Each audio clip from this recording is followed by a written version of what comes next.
Hello, and welcome to another wonderful edition of the Techpedition Podcast. I'm Carrie, and I'm joined by two fine, strapping young gentlemen. We have a special guest as well. So, how's it going? How's it going, everybody? Going pretty good. What about you guys? I'm doing quite well. Quite well, sirs. Yeah. And so for the uninitiated, we have Mr. Clarence and Mr. Kyle, the duo from Discussing Stuff, Doing Comics. Check them out every week. Go ahead and get that early plug in. You guys want to talk about what you've been up to? Go for it, Kyle. Let's see here. For this month, we have been covering the 2005 Doctor Who series with the Ninth Doctor. We've also launched Discussing Comics with 3 episodes covering Black Panther, Sergio from Reality Breaches, the 2018 most anticipated movies, and then a interview with Dietrich Smith, who's a comic artist. So, busy month so far. Well, even though I guess now it's February, so was a busy month. I know, man. You guys are making moves. What about you, Clarence? Yeah, man. Well, I'm on a podcast with both of you guys, which is the Star Trek Discovery, or the STD podcast, where we talk about all things Trek. Yeah, so you can find that at stdpodcast.com. Yeah. What about yourself, sir? You guys are winning me over, man. I'm slowly becoming a Trekkie.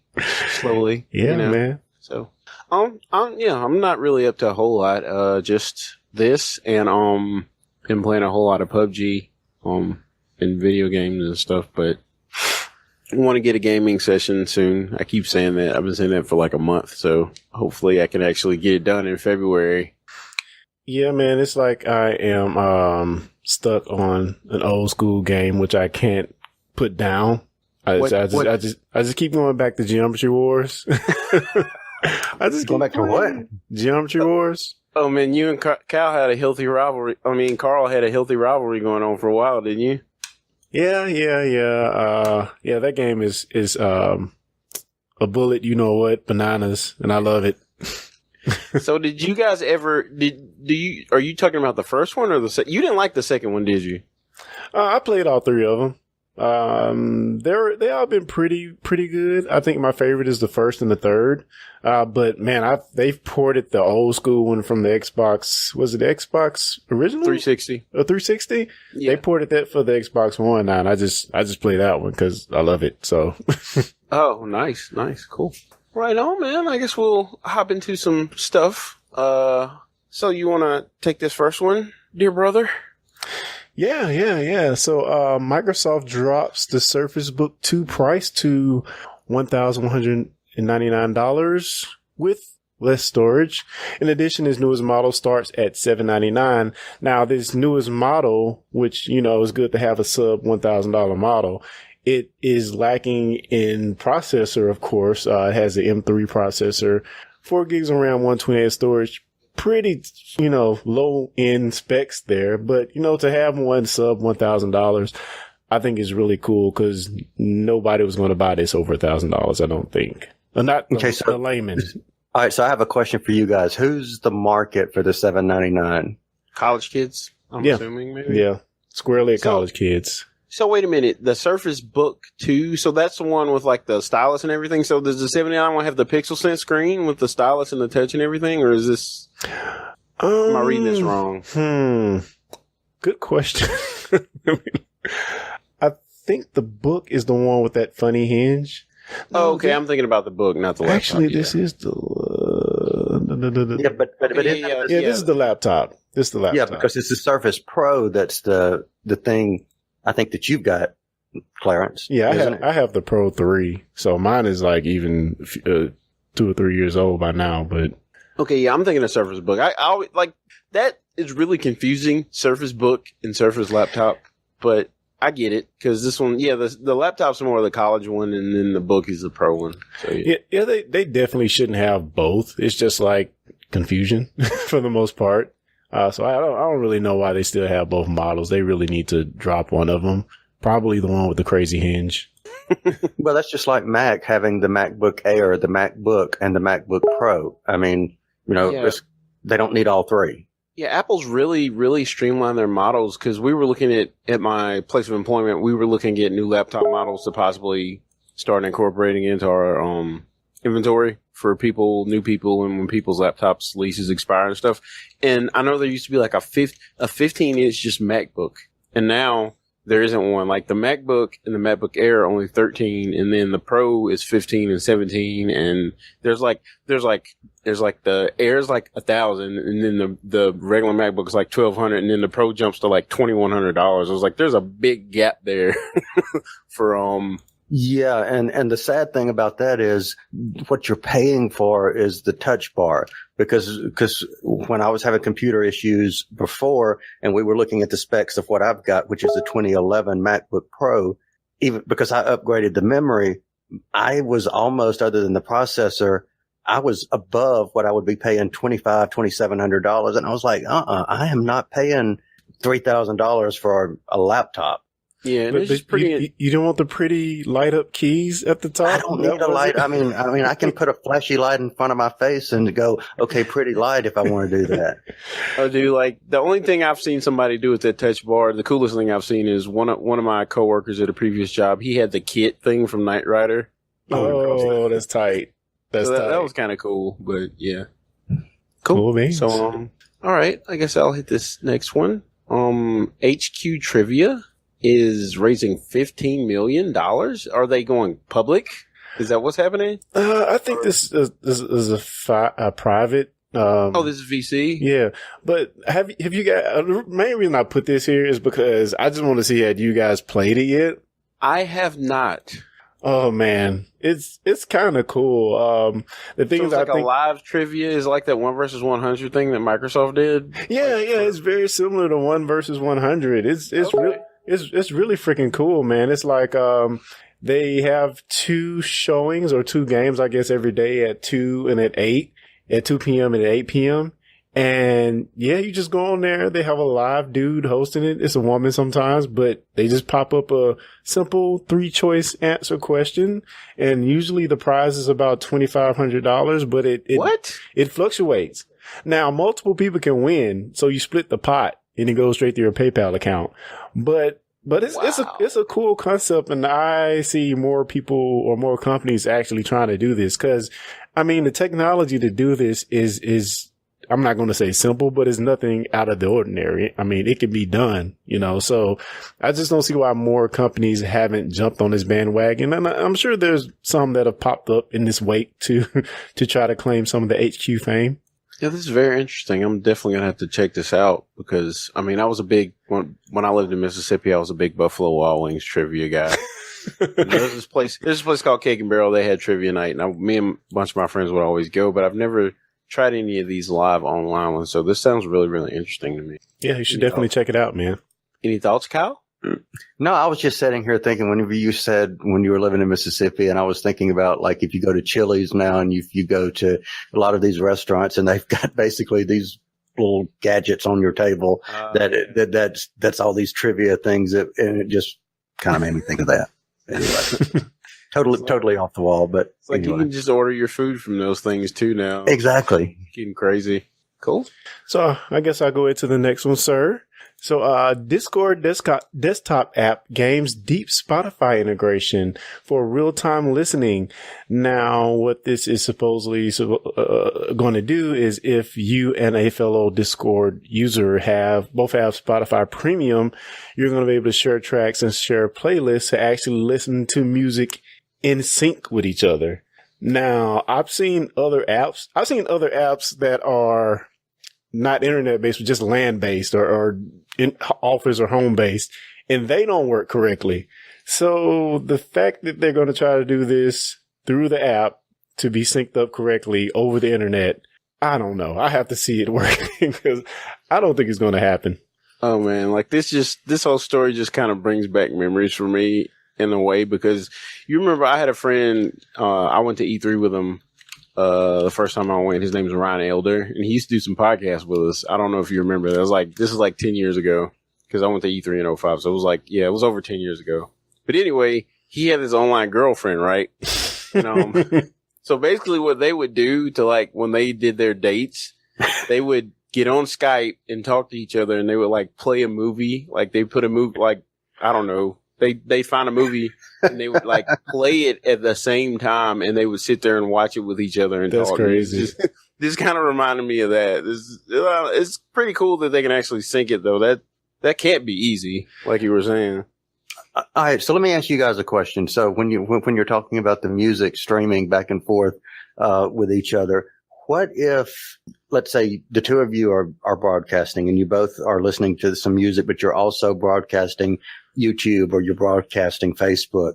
Does there not come into play some type of music rights with? And I know because Discord goes along with Twitch, can't you integrate it with Twitch as well? Yeah, but I think in this case, since Spotify has a lot of those music rights, and it's not really to be broadcast. It's just between a small group, and both users have to have Spotify Premium. So that kind of, throws that rule out the window because you're already paying for it in a sense. Yeah, and the way I kind of see it is, if you think about it, it would be just like another audio channel on the call. So it's not like they're playing it. Yeah. Well, from what it sounds like to me is that there's an extra caller in on their Discord chat that's actually playing the music, but I could be wrong about that. Gotcha. But yeah, that makes sense. Yeah, I think it's synced locally is what the article kind of says it is. And that's what sounds hard to me, and that is not going to work right. But we'll see. Yeah, that's I don't see how they could do that, but then again, I'm not a web audio engineer, so maybe they figured it out. Cool. All right. Oh, I forgot about this. I'm glad you put this on here. So Nintendo, they announced last week that they're going to be releasing another cell phone game. And this time they're going for the jugular, Mario Kart Tour. It will be released this fall, I believe. No. It'll be released. March 2019. Oh, okay. So a year from now. Yeah. Wow, that's kind of early to announce something. Well, I mean, I don't know. I think it's cool. I mean, I don't know how closely it's going to mirror the Mario Karts of the world, but there's been other mobile kart-based games that have done really well. So, I mean, I kind of see Nintendo just coming in and sweeping this one up, basically. But one thing I'm excited about is with Nintendo, they normally map gameplay to whatever interface exists. So, I mean, if you think about Mario Run, they took the phone and they found the best way to do Mario on a phone. Yeah, true. So it'll obviously be dumbed down somewhat, but it'll be interesting to see what they do with the gameplay elements to make it like enjoyable. And I'm assuming you'll be able to do online play, so that'll be interesting as well. So, well, in the words of Justin Brown in our chat, got to start that hype train, son. Yo. All right, so let me ask you guys a question. So how many? All right. Well, let me just ask it to you guys first. Do you guys play games on your phones? Yes, I do. You do, Clarence? Well, I say games, but I mostly play poker on my phone. But let's You're see, an old grandma. Okay, well, let me be a little bit more specific. How many of you play video games a la what you would play on a console on a phone? I have Chrono Trigger on my phone. I guess that counts. I mean, it's obviously going to be different on the phone, but I do play like we mentioned, Nintendo, the Mario Run game, which is pretty good. I don't play as much as I used to, but that's pretty much the only game I play on my phone besides HQ. It's just one of those things now where it's like playing games on your phone is cool, but if you have a job and you kind of want your phone, at least me, I kind of want my phone to last all day, so I don't really spend a whole lot of time playing games on it. So I see what you're saying. Yeah, and just to echo back to our last story, I have to agree with Sergio in the chat from realitybreach.com. Discord is already buggy. Very buggy. I don't know if you need to be adding things on it. So there. Yeah, I guess that's true. But I mean, it's still cool that they're trying to find new ways to bring in. Yeah, but wouldn't you want to like perfect what you've got first and then start expanding? Oh, yeah, maybe. That's true. So, just to move along to the next, another part to that story. Actually, they also Nintendo is confirmed joining that the dark side. Yeah, they also confirmed that Nintendo Switch Online is going to come out this September. I don't know why they put Switch in the name of the online service, but Nintendo Switch Online this September, which will be $3.99 a month if you go monthly, or if you choose to go every 3 months, $7.99, and you can pay $19.99 for the full year. Now, with this offering, you will get the ability to play games online and a compilation of Nintendo classics, which I'm not quite sure what that is, but yeah. All I have to say is it's more than one thing, but I have one thing to say. They better get rid of the freaking friend codes. I mean, they have to, like, my thing is, if they're going to charge for online, then they have to change a lot. Like, if there's friend codes, and there better be a friend list, there better be chat, they're going to have to come with it if they're going to charge. So hopefully that's what they're doing. But I'm not very optimistic though. So they didn't change all that with the Switch? I don't own the Switch. I'm asking. Chat room, anybody? I don't know if there's friend codes on the Switch. Does anybody know? I don't know. I'm just sitting here thinking for $19.99, that's mighty darn cheap. So what is it really? Because I mean, I know what is it, $49.59 for Xbox Live.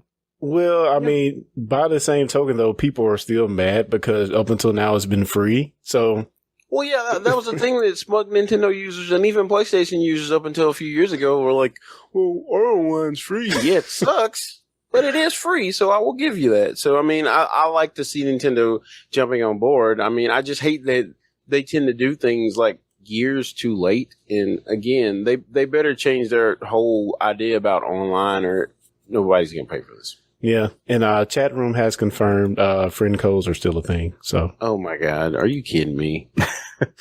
That's terrible, terrible, terrible. Or as Charles Barkley would say, terrible. It's terrible. Jeez.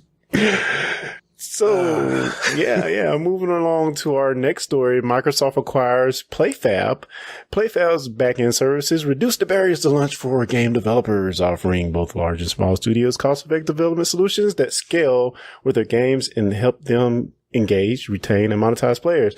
So, the thing about this story, Microsoft is buying them. Doesn't that already remind you a lot of Xbox Live? So... why are they buying this company? Well, I'm looking at their game list on the PlayFab site, and most of these games are phone games that they've been marketing and helping with the development. So we have Angry Birds Seasons, Bad Piggies, WWE Tap Mania, Adventure Communist. Like, all these are phone games that I'm seeing on here. I think, all these are phone games. So to me, it seems like Microsoft is trying to break into a new market, because obviously Microsoft and phones are not that, that's like kind of like saying oil and water. They haven't had a whole lot of look on the mobile front. So I guess maybe a way for them to break into the mobile market. Maybe. Yeah. I don't know. So we're thinking they're going to grab this company and probably fold it somehow into what they already have with the live side of things. Well, I mean, with the rumors Surface Phone that might be coming out soon, I feel like this may be a way for them to sort of Trojan horse their way into devs to be like, hey, if you do this service and you put your game on Surface Phone or whatever it's called, mobile live, they have, oh my God, Windows Phone 8, mobile 10, whatever they call it, we'll give you a discount or something, because the problem with them releasing a phone, and from what I understand, they're still planning to do that. The big problem that they have is nobody wants to make anything for it. So this makes total sense to me. Like, I think it's a good acquisition. But didn't they learn their lesson with the last Windows Phone? There you go. I mean, I don't know anybody who would have even bought a Windows Phone. Dude, I bought a Windows Phone. There is one sitting. Oh, I didn't know you bought. I didn't know you did too. I was picking on somebody else. But no, you have a perfectly valid argument though, because I bought one and I wanted to like it so bad. I love Metro on a phone. I love Metro on a phone now. Yeah. I hated it on the PC operating system, but Metro was really, really nice for phones, and it was beautiful. But the problem was, like we were saying earlier, it's like, okay, cool, I want to load Gmail. Oh, Gmail. You can't do that. Google didn't make a Gmail app, and they don't support API. They don't have API support for. So you have to use all these third-party apps because they're not wanting to. So that was their big problem, was just people developing for their phone. And then they had the thing where, I can't remember what it's called, but they could take code from an Android app and they could use that and recompile it and put it on Windows Phone. And there was actually they actually had this dev tool that you could sideload on Android app. I can't talk. There was a dev tool where you could sideload Android apps onto a Windows Phone. And I used that for a long time, but then for some odd reason, they decided to disable it. So that's when I switched back. Well, the thing is with that, and I've heard several people talk about it, I think it was so good that you could just port these apps over. And if you could just port them over, what is the incentive to actually do native development on a Windows Phone? And Microsoft killed it because, it's not doing them any good. But from what I hear, it was an awesome piece of technology. It was pretty dang good. Yeah, I mean, and just to speak on Microsoft and Windows in general, I talked about this last week about how just Microsoft is just disappointing me so much. I just don't care anymore. I don't care. And that's sad to say because I really had high hopes. I was all about you were all in, weren't you? Windows Phone bandwagon, man. I was developing for it. I had several phones, and now I'm just kind of like, I'm not pro Apple or anything, but I'm not pro Android. I'm just like, I'm not pro anything because like I get bored easily because like I'll go from Windows Phone to iPhone to Android. I just get tired of using the same phone for like more than 2 years, so I usually switch to whatever the cool new other phone is. But I'm really hopeful for them to actually break into the market because competition is good. You have Apple and Samsung pretty much owning the mobile market right now. You have some plucky upstarts, like the OnePlus people and the Essential phone, which the Essential phone is a great phone, by the way. But that's why you sold it. There's no. I sold it because I made a 200% profit or 100% profit, double. Yeah, 100% is double. So yeah, but it's like we need more competition, and Microsoft has the bank dollars to actually do it. Look at what they did in the console market. They pretty much bought their way into the console market. Yeah. If you look back at what they did, they pretty much bought their way in, and they can do that with the phone. They just can't go in halfway. They need to go in whole hog. I don't know, man. They went in. They tried to go all in. It didn't work. Microsoft has a history of doing this, trying to buy their way in, and I think the success of that is like 50-50. Sometimes it's going to work, and sometimes it's just not the right time. Well, you misunderstand me when I say buy in. They bought Nokia and was like, "Hey, Nokia, just make phones for Microsoft."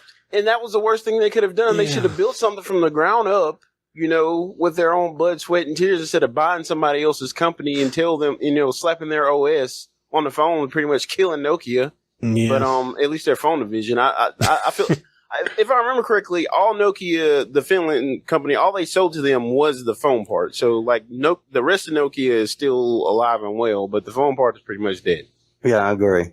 But, that goes back to, you look at, the first flip phones that became really popular were the Motorola. And then, everybody went to the Nokia. And then, it's interesting how brands have kind of dwindled to like what you're saying, Carrie, to when you think of a phone, you either get an iPhone or you get a Galaxy, and as some type of, different iteration of one of those. It may be Galaxy S, it may be Galaxy Note, it may be iPhone 8, or it may be iPhone X or whatever, but it's going to be most times one of those two.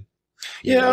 And I guess that's kind of how most things kind of not converge, but kind of pair off in some way similar.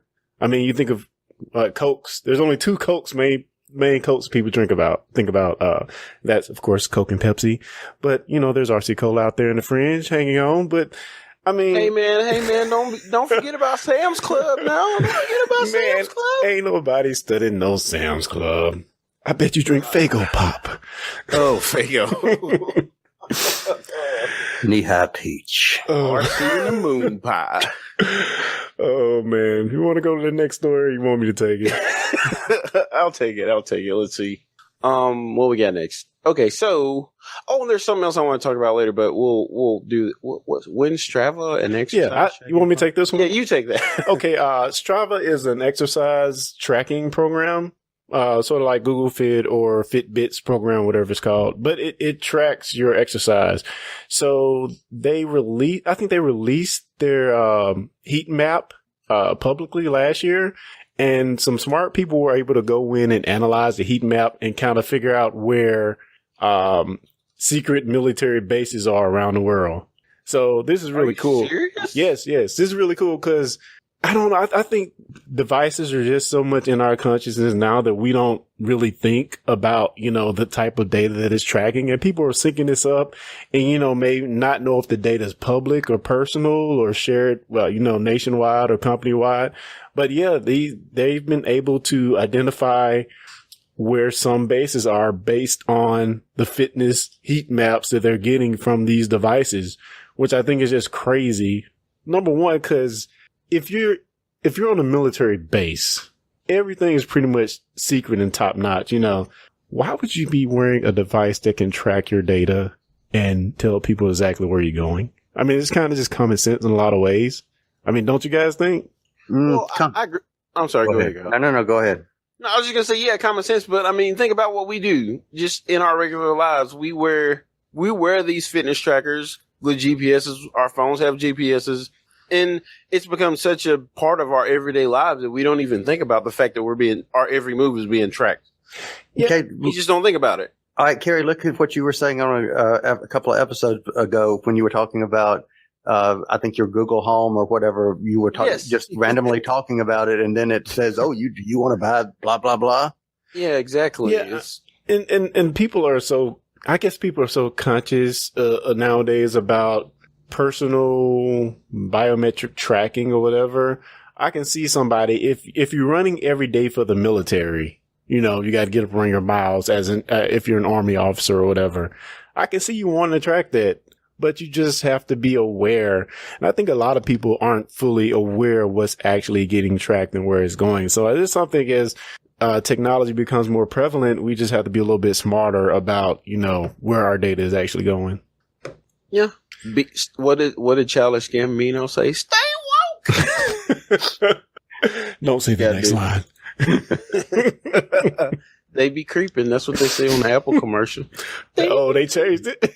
Yeah, I think they made an edited version just for the Apple emoji face commercial they made out of it. Oh God. Yeah. I don't think it's too far track, but yeah. I guess moving on. Did you have any thoughts on this, Kyle? No. We keep going. My thoughts are said. Okay, so let's take a little trip to crypto land. As you know, I don't know if you guys follow crypto, but Bitcoin's tanked right now. It's a couple months ago. What was the problem with this? And right now I think it's around $8,000 a coin. Let's check coin market cap just to be. Yeah, I think last time I saw it was eight. I'm sorry. It's 9,100 right now. 9,100. Huh. So it's under 10. And one of the reasons that it's rumored to be under 10, there are a couple of reasons, but one of the main ones is about what I'm going to talk about. So there is this other crypto called Tether. I don't know if you guys ever heard of it. I think I spoke about it once or twice, but basically for this cryptocurrency, every Tether coin is backed by a US dollar. Supposedly. Interesting. Allegedly. That's what they claim on their website, is that each of our 2.3 billion Tether tokens is backed by a US dollar. But anyway, the issue is that the U.S. government or U.S. regulators have subpoenaed crypto exchange Bitfinex, which is behind the Tether coin, because they're saying that the Bitfinex, Tether, same company, they have yet to prove that this is actually the case. Okay, without me knowing details of this story specifically, if every dollar that they're saying this cryptocurrency represents a certain amount, they would have to already have that money put away in some type of fund or somewhere. They'd have to have it escrowed or something. The government is asking for bank records. They're asking for anything to prove that this is actually the case, because what they believe is happening is they've got this coin that it trades around $1. It goes for 99 cents, 101, but it stays around $1, right? And what they're saying is they've used their Bitfinex exchange to create all these fake Tether coins that aren't actually backed by $1, and they're using those to buy Bitcoin and jack up the price. They're saying this is one of the reasons Bitcoin's price was pumped up to 20 grand like a couple years ago because they've been doing it through their exchange.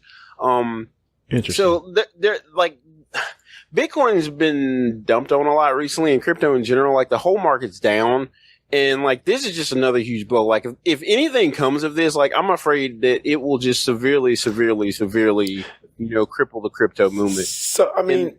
No, go ahead. Sorry. I mean, I said, that being said, why are graphics cards prices still going up? And we've seen a steady decline in Bitcoin value. That's over the what last I'm month. trying to figure out. I don't get it. I think it's fear of missing out. FOMO for short, if you're a crypto person. Like everybody and their mom, like I kid you not, I went to Vegas for AWS reInvent. I think it was in November, right? I took an Uber back to the airport when I was coming home, and the freaking guy driving the Uber was talking to me about crypto. So like, it's too late, folks. It's too late. When the cabbies start talking about crypto, it's too late. Like, don't think you're going to jump into crypto now and make money, because you might, but it's like, investing in a crypto now is like investing in Microsoft now. Yeah, you might make a little money, or Apple. You might make a little money, but you're not going to get filthy rich because the ship has sailed, And this is one of the things that could really, really, really, really, really hurt crypto. So I'm hoping that they're able to produce evidence, but if not, like it's going to be a huge blow. And I feel like crypto will drop even more if this is true. I hope it's not true. Oh man. It's really scary. So I know you were dabbling for a while. Are you still doing anything in the Bitcoin crypto market, or are you kind of? I've kind of dialed it back a lot just because of all the craziness that's happening. People are just dumping money into crypto, and I feel like there's so many like heavy hitters, like people with like hundreds of thousands of dollars that are just like playing the market. Because one of the reasons I'm really afraid of the crypto market right now is if you go to coinmarketcap.com and you look at the top, you can look at the top. I'm scrolling down to see where this trend stops. So if you look at the top 78 crypto coins and look at their price graph, all the graphs look almost identical.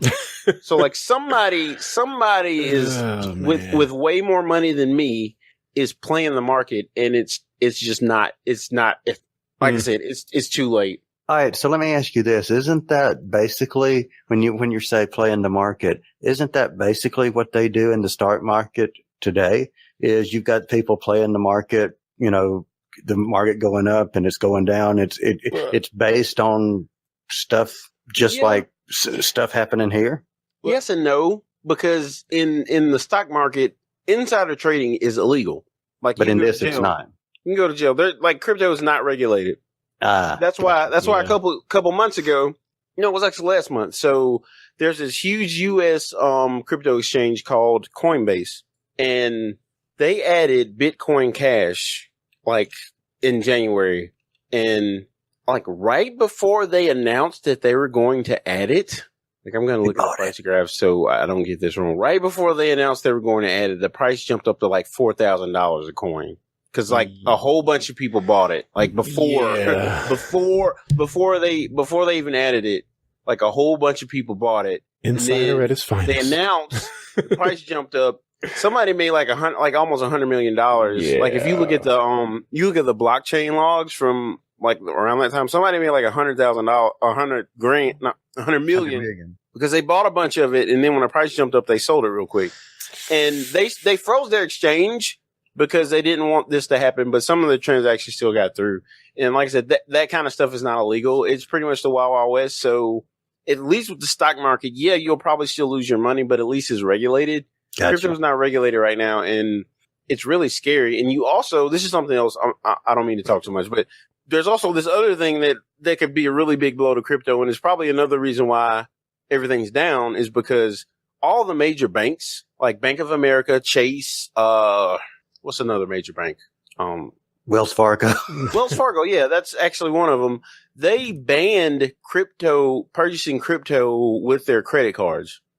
What? So is that? So yeah, that can't be possible. It is possible. So if that sounds legal. I mean, if you register for an exchange, and this is why they did it, because crypto's been linked, because it's not regulated. Some people, like, it's been linked to money laundering. They're saying that people people have like people like Kim Jong Un in North Korea, they were hacking people's Bitcoin accounts. They're doing all kinds of shady stuff. So they have the pretense of fighting terrorism or fighting money laundering by saying we're not gonna. Or they could say somebody could steal somebody's credit card and then just use it to buy a bunch of crypto, and then it's gone. Like it's gone. Right. The money's gone. Yeah, like, so that's part of their insured dollars bank FDIC crap that they're kind of backing it behind. As sad as that is, it's justifiable that why they're doing it, but they're doing it, and you can still buy with a debit or credit card, but they charge you. They don't charge you. So yeah, you can still do it with a debit or credit card, like a debit card. But if you do a credit card, it'll probably, if you have a major bank, you probably won't be able to register for an exchange and buy crypto or buy Bitcoin or whatever they're selling at the exchange. Yikes. So that's another huge blow. Yeah, and Varys in the chat, what's up, cuz? Makes a good point. Coinbase turned over tax info to its IRS supposedly yesterday. I guess this is rumor because I don't see a link, but for upcoming tax season. So if that's true, don't you know? Aren't you supposed to self-report on these things? If you realize over $10,000 in what is it called? I can't think of the name of it, but it's if you profit more than $10,000 and you realize it, and as in drawing it out. Yeah. So if you withdraw more than $10,000 that you've made in crypto, you have to report it. But if it's under that, you don't really have to report it on your taxes. So realized profits I can't remember what it's called. So man, just to pivot to something else, what is this Final Fantasy 15 benchmark thingy that's in the notes here? I've never heard of it. Enlighten me. So you may or may not know that Final Fantasy 15 came out last year. I mean, it was a different Final Fantasy game. So at normally turn-based, select your attacks or whatever. This was more like something like Kingdom Hearts or Zelda, where it's like an action. You actually press the button and the guy swings a sword. It was an action-based battle system. And it did fairly well. I can't remember right off how many units it sold, but it sold really well. And they're going to be releasing the PC version in March. So, this is one thing I really like about Square is that even back in Final Fantasy VII days, and I kind of hit on this last week, they've been, putting some of their games on PC. And I think now you can get all the classic Final Fantasy games on PC now, off of Steam. But anyway, They're really PC friendly, and they normally do this before they release a game, at least within the last few years. They release a benchmark, so you can download this. It's benchmark.finalfantasy15xv.com /EN for English. And you go there and you can download this benchmark, run on your PC, and just see if you can even run the game, because it's a beautiful game. Or you can use it as bragging rights or whatever, and then you actually kind of get to see what the gameplay of the game is like. So it's kind of like a non-interactive demo, but you also get to see, how the game is going to run on your computer. So I just figured I'd tell more people about it, because I just happened to run across it the other day, and I thought it was really interesting, something to mention, Yeah, I think I'm gonna download this and give it a whirl. Seems pretty cool. But yeah, I played one of the demos on Xbox, and I wasn't too crazy about it, but I may give it another shot on PC. We'll see. Cool beans. Oh yeah. So do we have a Game Buster deal here?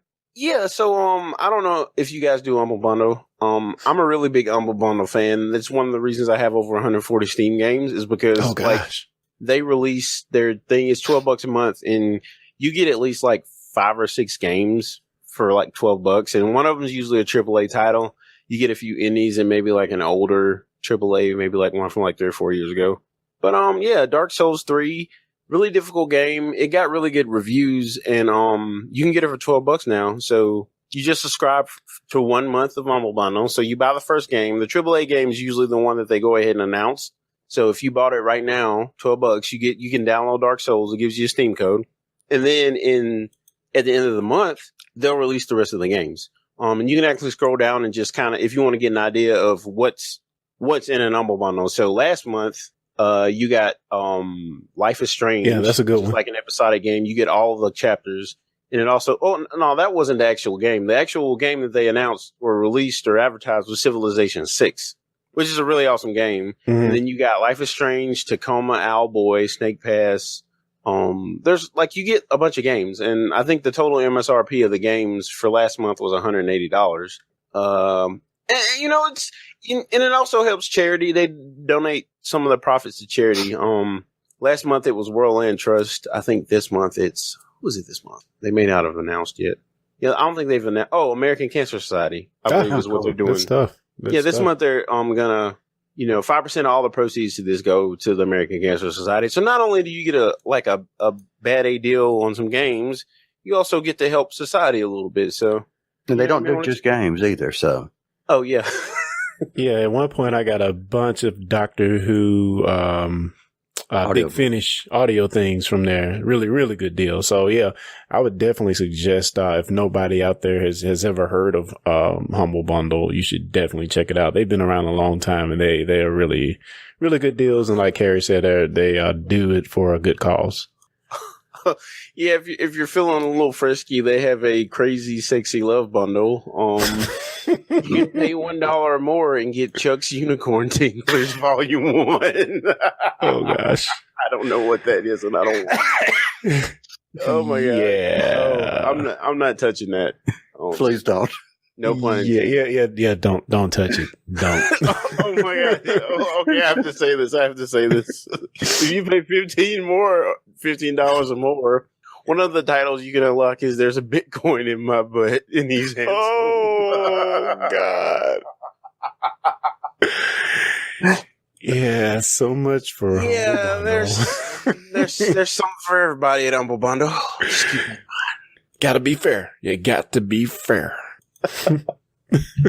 Wow, that was random. So yeah, Humble Bundle, check it out. I love that site, and like I said, you'll get a lot of Steam games. So. And other things, if you so wish. Oh man, watch out for that crypto. Whew. Oh man, what we got, dude? We wrapped up the news, so do we have anything else on the docket to talk about today? Yeah, I kind of wanted to hit on upcoming releases, and only one of these is upcoming. I just talked about it, Final Fantasy 15. Today actually, or was it yesterday? No, yesterday. Final Fantasy 12: The Zodiac Age was released for PC. Oh man, it's you and Ty's game, right? Yeah, I love this game, dude. I played the crap out of this game on PS2. So I'm really looking forward to getting into this. I haven't bought it yet, but I'll probably buy it either today or tomorrow. And it's a really awesome game. I think they revamped the job system. So basically on the last game or the first version of this, you could have a person who was like a casting master and had like the highest melee damage, and you could pretty much make a super soldier. But I think what they did with the Zodiac Age is they've made it more specialized, so you have to think a bit more when you plan the jobs out, which I think is really cool. Just adds another element of challenge to the game, and it looks beautiful. They've remastered it in HD, so yeah, I'm really looking forward to getting into that. But it's already out; it's not upcoming, and you can find it on the Steam store, and I think Square Enix is selling on their site as well. Cool beans. Any games you guys looking forward to? Oh man, looking forward to? No, I'm still playing Geometry Wars, like I said. No. Actually, I want to play and buy. I haven't bought it yet, but the game I guess we're going to talk about next in the what we're playing section, Dragon Ball Fighter Z. So I know you've bought it, Carrie. Kyle, are you a Dragon Ball person? Yeah, I know who they are. Okay, so that's fair enough. No. No. In other words, translated to no. Those crazy anime kids. But one thing I will say is that I've been playing Dragon Ball games for a long time. So back when Dragon Ball, around the early aughts, when it was first starting to kind of come into its own, there wasn't really any Dragon Ball games. There was the best game at that point was a Super Nintendo game called Dragon Ball Z Hyper Dimension. That was the best, and it's still awesome today. On my PC now. You want to check it out? It's a really cool game. But that was pretty much it. There were some other games. There were a couple of them released, like Dragon Ball Legends, Dragon Ball Z Legends, and Dragon Ball Final Bout. They just weren't that. I wasn't a fan. I didn't think they were that good.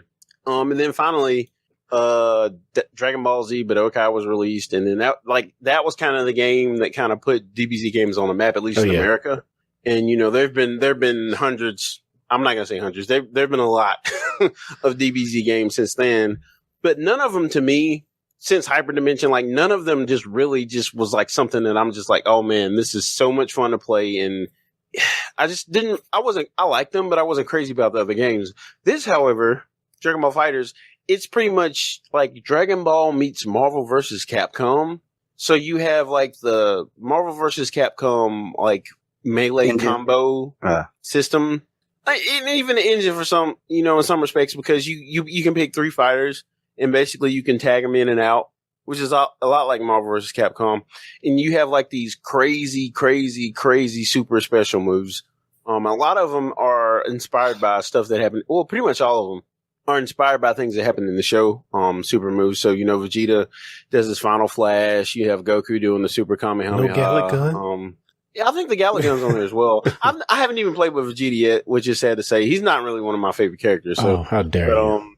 Gohan, has his Super Saiyan 2. One of his super moves is like in the Cell Saga when he fights Cell and, Goku's dead, but he, kind of like in spirit kind of helps him. So it's like a double Kamehameha. The Pikachu. That's like his super move. And it's really cool. Like I'm nerding out for a minute, but it's like at the end, like when he kills Cell, he's just like one of his arms is like just wrecked. And he's doing it one-handed, and Goku's standing behind him with the 2 hands.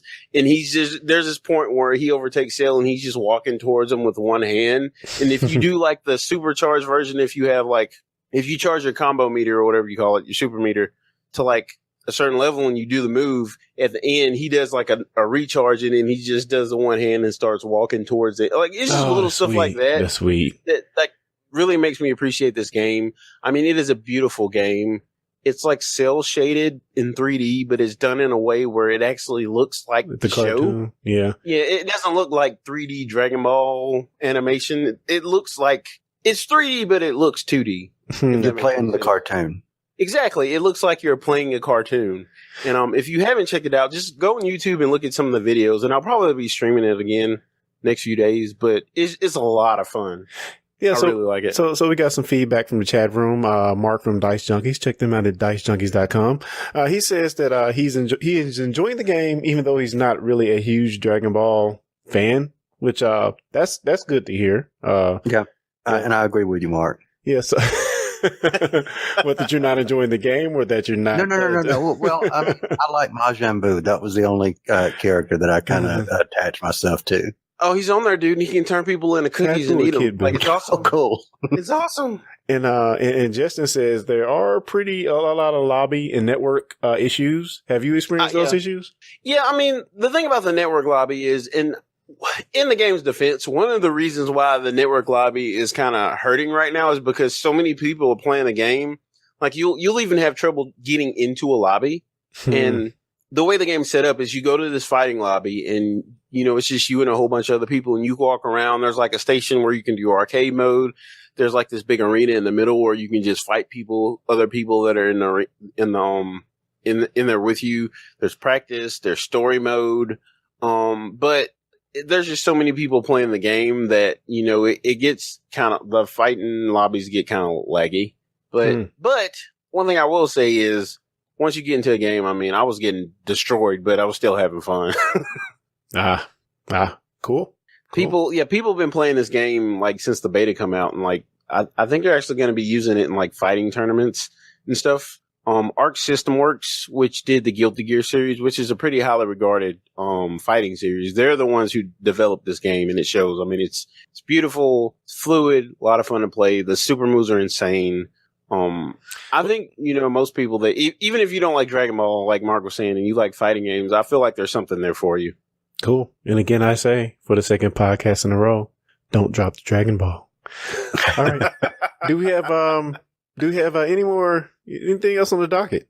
No, I kind of talked about this last week, but I just want to hit on PUBG again, PlayerUnknown's Battlegrounds. I really had a hard time with this game when I first started playing it because it was so buggy.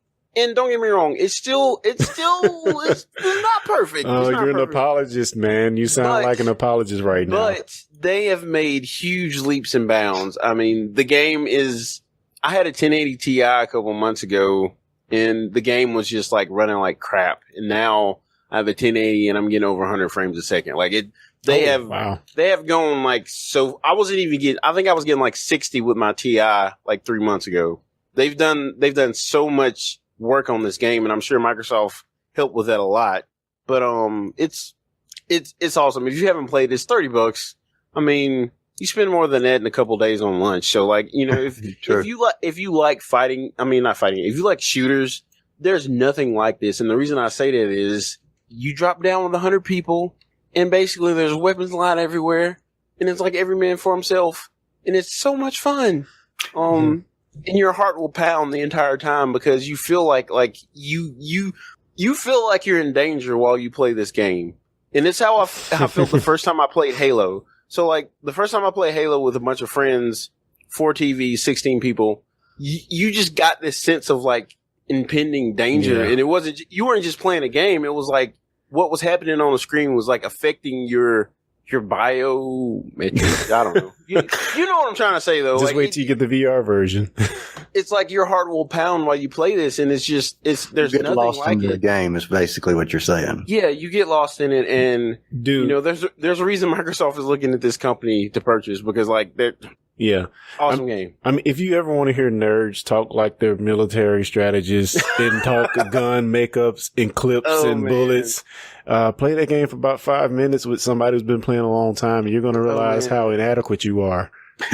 Dude, like, I played with my friends Jesse Backstrom and one of my friends Jesse Backstrom, and like he is so freaking military. He has all the military jargon now, and it's like if you get a gun, like you get an M16, he's like, you need 5.56. Here's some 5.56. Or like you get an AK-47, he's like, yeah, 7.62. I was like, what are you talking about? And I'm like, at first I was the same way. I'm like, but I'm kind of like picking it up now because I play with them at least 3 or 4 times a week now. We'll play for an hour or two, and it's really, really funny to, like you were saying, to hear nerds talk about like military stuff, but it's serious, man. Like, I don't know. If you get around some good, cool people to play, maybe we'll do some more streaming of that when we do another Grizz game night, which I've been talking about for like ever, but hopefully we can do soon. Cool. Well, I think that rounds us out here. Guess we'll do parting gifts. Kyle, would you like to go first? I will just say I appreciate you guys inviting me on. It was fun hearing you guys talk. I feel like I didn't contribute much, but I had fun nonetheless. But yeah, thanks. Appreciate it. No, man, always good to have a friend on. Yeah, certainly, man. You're welcome to join anytime. You know, I've always said I listen to this and I always learn something, so that's cool. And again, guys, you can check out Kyle at DiscussingWho and DiscussingComics.com. Carrie? Yeah. Well, I guess I'll go next. I'll just reiterate again. Check us out at Techpedition.com for the Techpedition podcast. But also, we have a Star Trek podcast with all 3 of us on it. That's at STDpodcast.com. And, yeah, Carrie, what you got, man? All I'll say is, go Pats. Brady's the MVP this year. So, don't end us on that, man. He won the MVP, so give it up, haters. Give it up. That's really all I got to say. Go Pats. Gonna win another one. Number 6 tomorrow. It's going down. That's it. You heard it here first, folks. Tom Brady haters, write in at Billow the Killer. No, I'm not going to give your email address out. All right, guys. See you guys next week. Very, very quick. Expedition. Very, very quick. Expedition. Very, very quick. Expedition. Very, very quick. Expedition.